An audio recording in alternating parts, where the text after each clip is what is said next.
His Excellency David Hurley, Governor General of Australia, and First Lady Linda Hurley, Their Excellencies, Special Envoys, and Heads of Delegations, His Excellency, Most Reverend Charles John Brown, and the esteemed members of the Diplomatic Corps, Vice President Sara Duterte, President Fidel Ramos, President Joseph Ejercito Estrada, President Gloria Macapagal Arroyo, Senate President Vicente Soto III, and the honorable members of the Philippine Senate, House Speaker Lord Alan J. Velasco, and the honorable members of the House of Representatives, Chief Justice Alexander Gesmundo, and the honorable justices of the Supreme Court, of course, First Lady Lisa Araneta, and my children, Alexander, Sandro, Simon, and Vincent. I cannot proceed without a special greeting, of course, to the former First Lady Imelda Romualdez Marcos.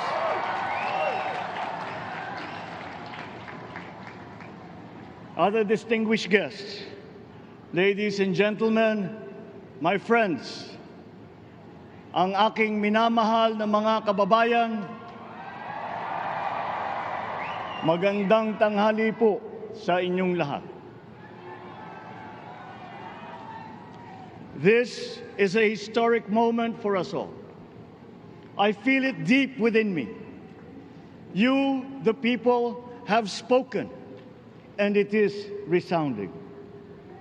When my call for unity started to resonate with you, it did so because it echoed your yearnings, mirrored your sentiments, and expressed your hopes for family, for country, and for a better future. That is why it reverberated and amplified as it did, to deliver the biggest electoral mandate in the history of Philippine democracy.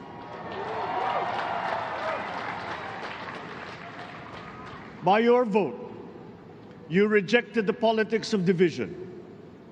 I offended none of my rivals in this campaign. I listened instead to what they were saying. And I saw little incompatibility with my own ideas about jobs, fair wages, personal safety, and national strength, and ending want in a land of plenty. I believe that if we but focus on the work at hand and the work that will come to hand, we will go very far under my watch. You believe that too.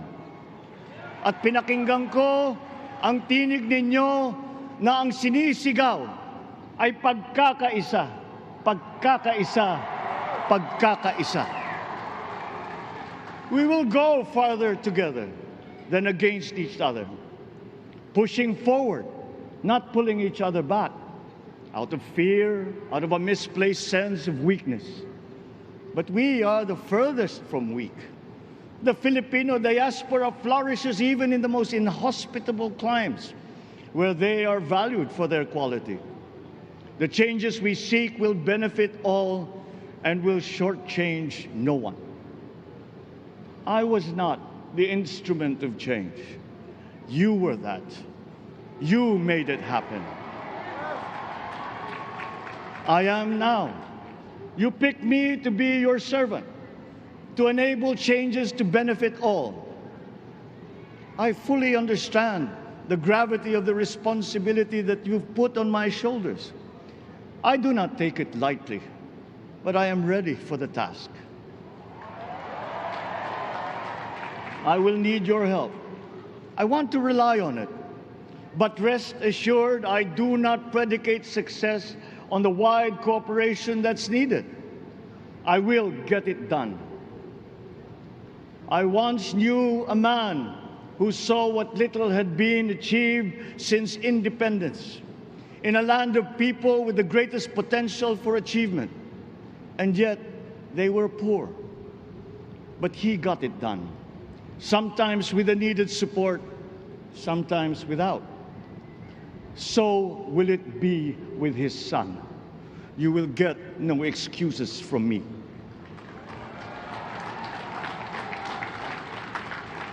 I am here not to talk about the past.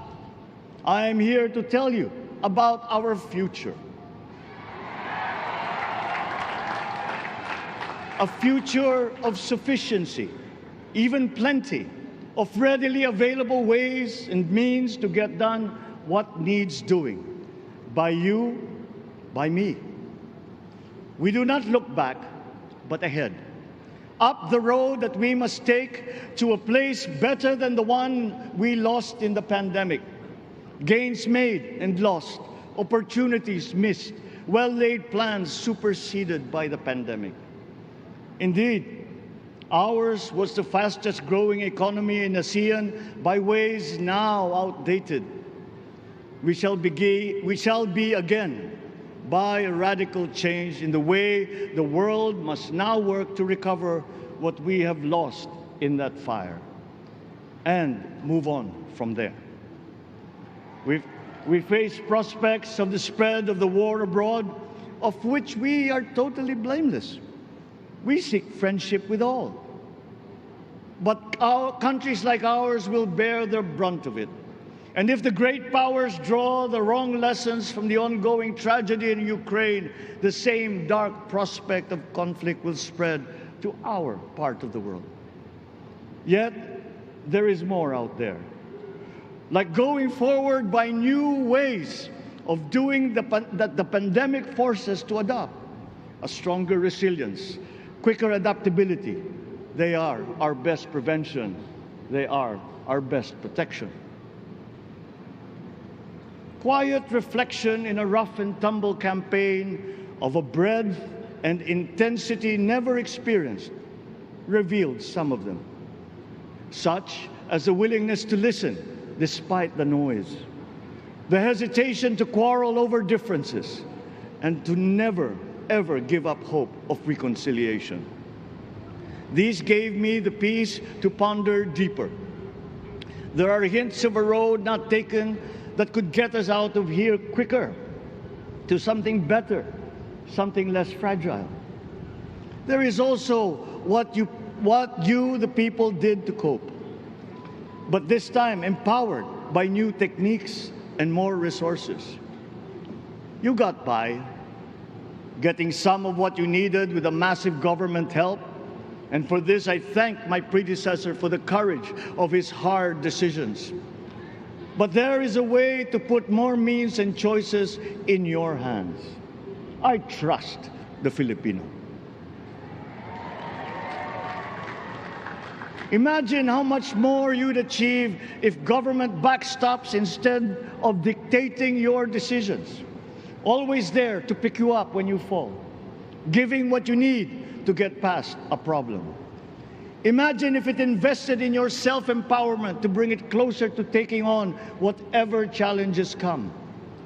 Imagine a country that, in almost every sense, is you. Now imagine what you and government can achieve together. We did it in the pandemic. We will do it again. But again, I will not predicate my promise to you on your cooperation. You have your own lives to live, your work to do, and there too I will help. Government will get as much done alone without requiring more from you.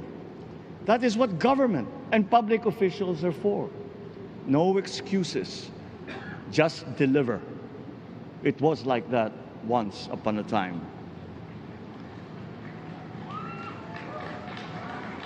I did not talk much in this campaign. I did not bother to think of rebutting my rivals. Instead, I searched for promising approaches better than the usual solutions. I listened to you. I did not lecture you who has the biggest stake in our success. And the forthcoming State of the Nation will tell you exactly how we shall get this done.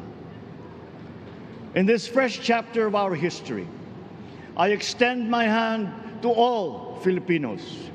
Come, let us put our shoulders to the wheel and give that wheel a faster turn to repair and to rebuild and to address challenges in new ways, to provide what all Filipinos need, to be all that we can. We are here to repair a house divided, to make it whole, and to stand strong again in the Bayanihan way, expressive of our nature as Filipinos. We shall seek, not scorn, dialogue. Listen respectfully to contrary views. Be open to suggestions coming from hard thinking and unsparing judgment. But always from us, Filipinos. We can trust no one else when it comes to what is best for us. Past history has often proven that. Solutions from outside divided us. None deepened our understanding. They were always at our expense. Never forget, we are Filipinos. One nation, one republic, indivisible. We resisted and never failed to defeat foreign attempts to break up our country in my father's watch. His strongest critics have conceded that. So let us all be part of the solution that we choose. In that lies the power to get it done. Always be open to differing views, but ever united in our chosen goal. Never hesitating to change it, should it prove wanting. That is how agile, resilient republics are made. Our future we decide today. Yesterday cannot make that decision anymore, nor can tomorrow delay it. The sooner we start, the surer and quicker the prospect of achieving our future. These are troubling times. What's happening to others can happen to us, but it will not. We see what's happening. We are witness to how it is being stopped, and we have seen the glory that crowns struggle against all odds. Giving up is not an option. We've been through times of bitter division, but united, we came through to this when it shall begin again, but better. The campaigns I've run have taken me here where I stand today. I listened to you, and this is what I have heard. We all want peace in our land. You and your children want a good chance at a better life in a safer, more prosperous country. All that is within reach of a hard-working, warm, and giving race. Your dreams are mine. Pangarap nyo ay pangarap ko. How can we make them come true? How can we do it together? But I will take it as far as anyone with the same faith and commitment can, as if it depended entirely on himself. Sa pangarap na maging mapayapa ang ating bansa, ang pangarap nyo ay pangarap ko. Sa pangarap na maging maunlad ang ating bansa, ang pangarap nyo ay pangarap ko. At sa pangarap na maging mas masinang ang kinabukasan natin at ng ating mga anak, ang pangarap nyo ay pangarap ko. We are presently drawing up a comprehensive, all-inclusive plan for economic transformation. We will build back better by doing things in the light of the experiences that we have had, both good and bad. It doesn't matter. No looking back in anger or nostalgia. In the road ahead, the immediate months will be rough, but I will walk that road with you. The pandemic ravaged bigger economies than ours. The virus is not the only thing to blame. What had been well built was torn down. we will build it back better. The role of agriculture cries for the urgent attention that its neglect and misdirection now demands. Food self-sufficiency has been the key promise of every administration. None but one delivered. There were inherent defects in the old ways and in recent ways too. The trade policy of competitive advantage made the case that when it comes to food sufficiency, a country should not produce but import what other countries make more of and sell cheapest. Then came Ukraine. The most vulnerable when it comes to food are the countries furthest away from the conflict, those bearing no blame for provoking it. Yet they face the biggest risk of starvation. If financial aid is poured into them, though it never is, there is nothing to buy. Food is not just a trade commodity. Without it, people weaken and die. Societies come apart. It is more than a livelihood. It is an existential imperative and a moral one. An agriculture damaged and diminished by unfair competition will have a harder time or will have no prospects at all of recovering. Food sufficiency must get the preferential treatment the richest free trade countries always gave their agricultural sectors. Their policy boils down to don't do as we do. Do what we tell you to. I am giving that policy the most serious thought if it doesn't change or make more allowances for emergencies with long-term effects. There is a parallel problem in our energy supply. Sufficient fossil fuel-free technology for whole economies has yet to be invented. And it is not seriously tried by rich countries. Again, consider the response of the richest countries to the war in Ukraine. But surely, a free world awash with oil can assure supplies. Or we will find a way. We are not far from oil and gas reserves that have already been developed. What we teach in our schools, the materials used must be rethought. I am not talking about history. I am talking about the basics, the sciences, sharpening theoretical aptitude and imparting vocational skills, such as in the German example, alongside the national language with equal emphasis and facility in a global language, which we had and lost. Let us give OFWs all the advantages we can for them to survive and to thrive. Our teachers from elementary up are heroes fighting ignorance with poor paper weapons. We are condemning the future of our race to menial occupations abroad. Then they are exploited by traffickers.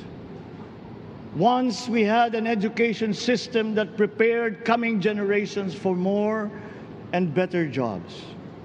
There is hope for a comeback.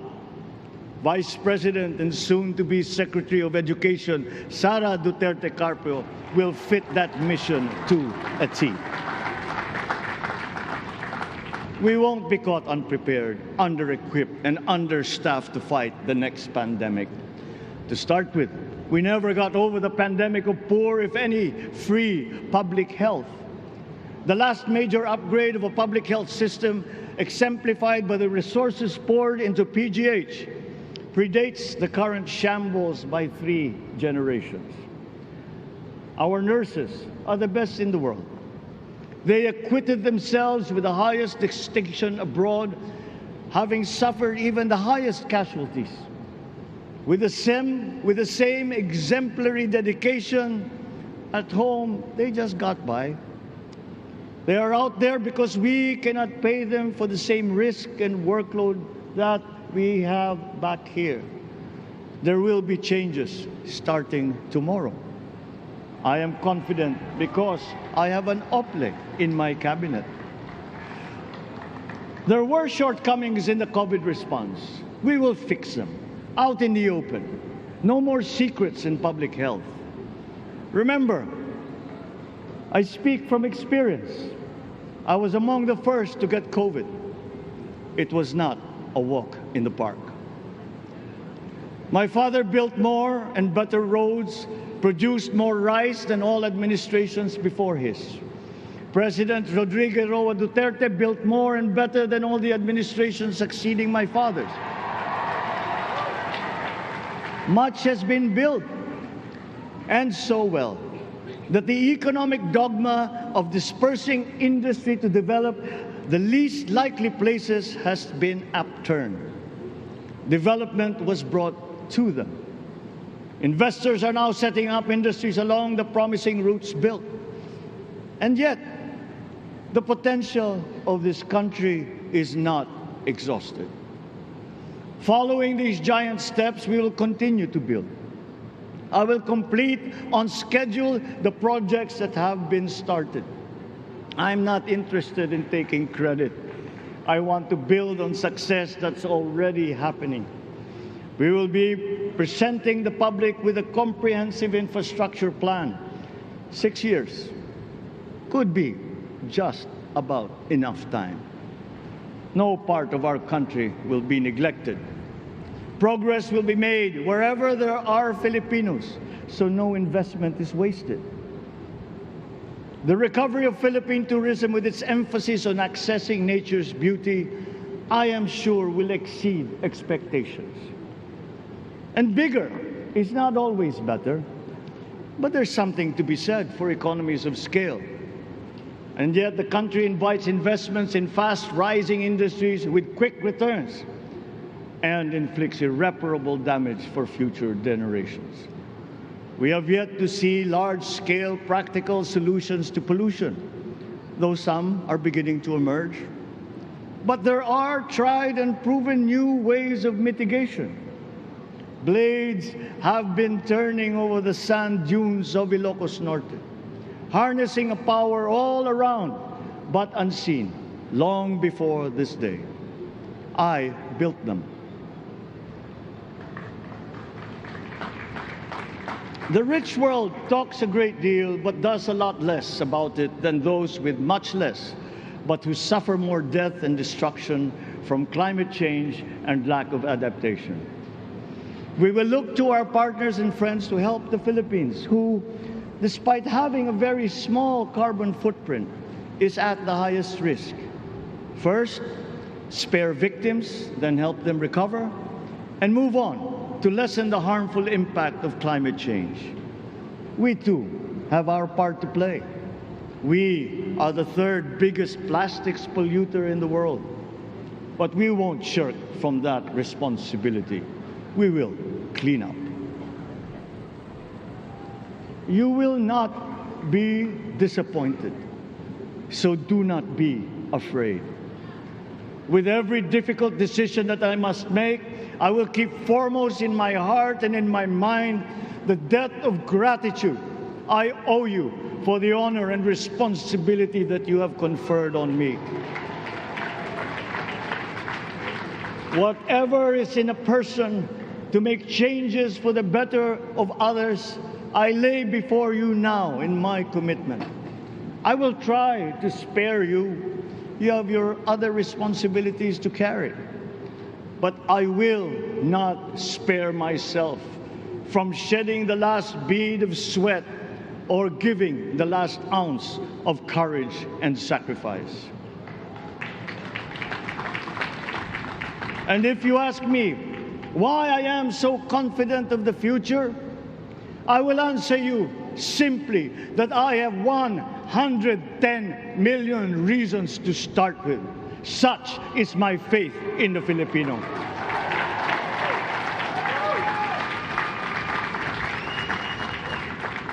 Believe, have hope. The sun also rises like it did today and as it will tomorrow. And as surely as that, we will achieve the country all Filipinos deserve. God bless the Philippines. God bless our work. Maraming salamat po sa inyong lahat. Mabuhay ang Pilipinas. Magandang tanghali po.